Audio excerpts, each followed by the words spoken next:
Yes, hello Bat fans, Yogi here.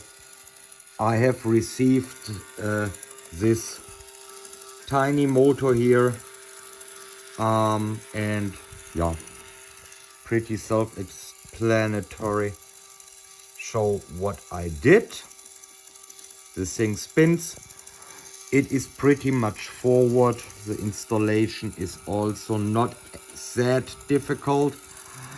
What was difficult, however, was cutting this cone out here.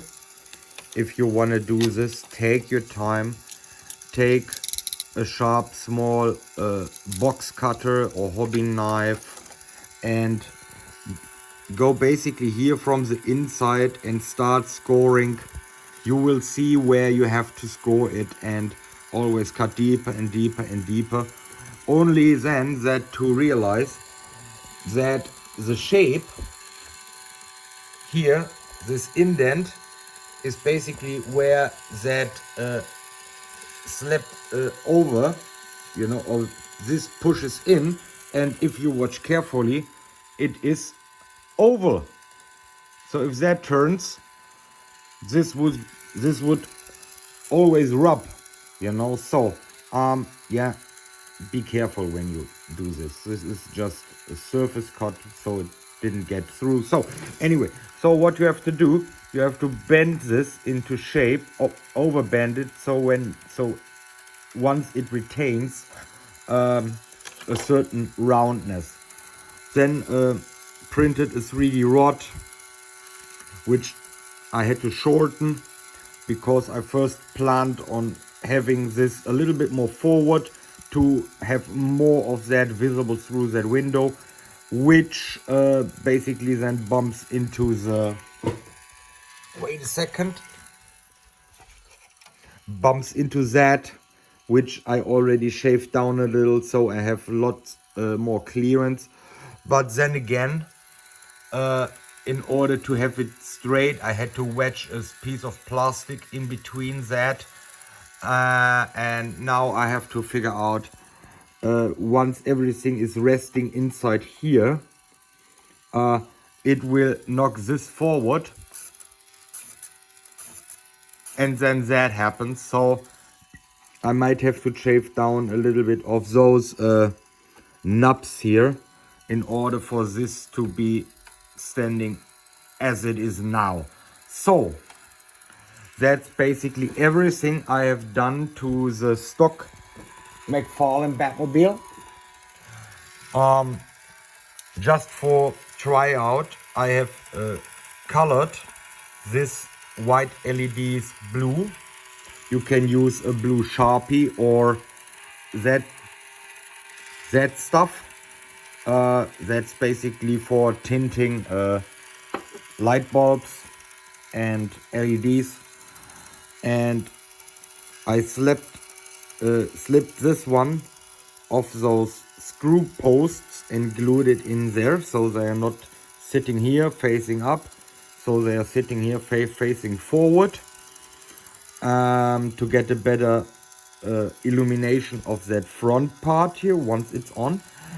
But I could need a little bit more LEDs there. That just to try out. I'm not even sure if I keep those LEDs here or use my own. As of now, this motor is rated for 6 volts, and it is rated to rotate with 150 rounds per minute when 6 volt is applied. And now it is running straight from the battery pack. Here's a positive and there is a negative. This is 4.5 volts, so it isn't running at the full speed, and even that is way too fast for me. So I have put in a little potentiometer. That's a trimmable resistor. This is I think 500 ohm, and now I can slow it down until I have a speed I like, because I want to see the individual arrows. while it is rotating. And if it rotates at the full speed, you will just see a whoosh. You might have noticed that I have also added, where is my finger there, 2 5mm LEDs. I didn't have red ones, so I used white ones and used that red lacquer. Let me dim the lights a little and turn on the lights. This is what it looks like. I think that's okay. The motor stalls a little when the light comes on. That's because it is still on this battery pack. I've opted for a 6-volt version because I might want to run this over a cable. Maybe something to charge your phone with. USB power, and the USB power is around 5 to 6 volts. So there we go. Yeah, that's basically what the current status is. For these lights here, I will basically use an Arduino Nano, which is yes, you need to be able to program LED sequences, but that's something you can easily learn just by doing some tutorial videos. Isn't that difficult, you know. It's no witchcraft. So yeah, that's basically it. But for that I need to wait for the LEDs to arrive. I've received the micro switches. I've ordered the bunch. I received the motor. Obviously that is working to my liking.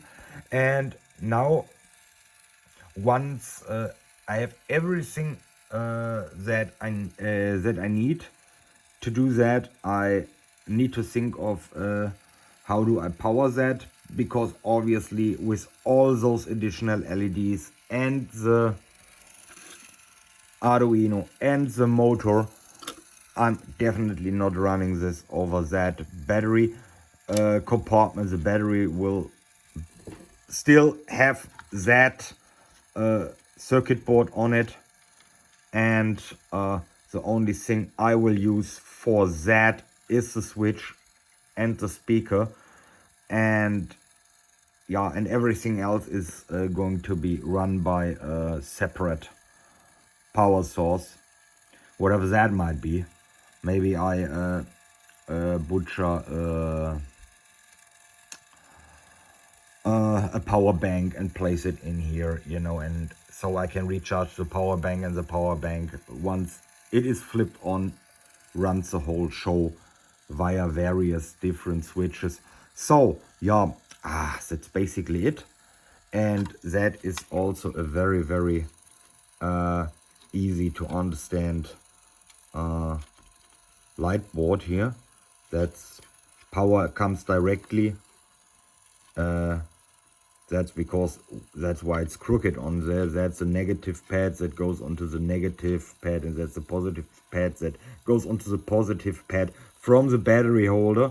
And then we have the switch, then we have the speaker, and every light has its own output, and it just blinking or steady on and fading out, you know. So that's all, you know. So yeah, let's see how everything goes. I will have to pop that one off just one more time to also paint the inside silver, and make sure that's the silver. I just used a chrome pan for that, nothing fancy. Pop that off and maybe change the LEDs there. Yeah, and then I have to wait for the rest of the LEDs and then start placing. Try to experiment with different placing to get the most out of it.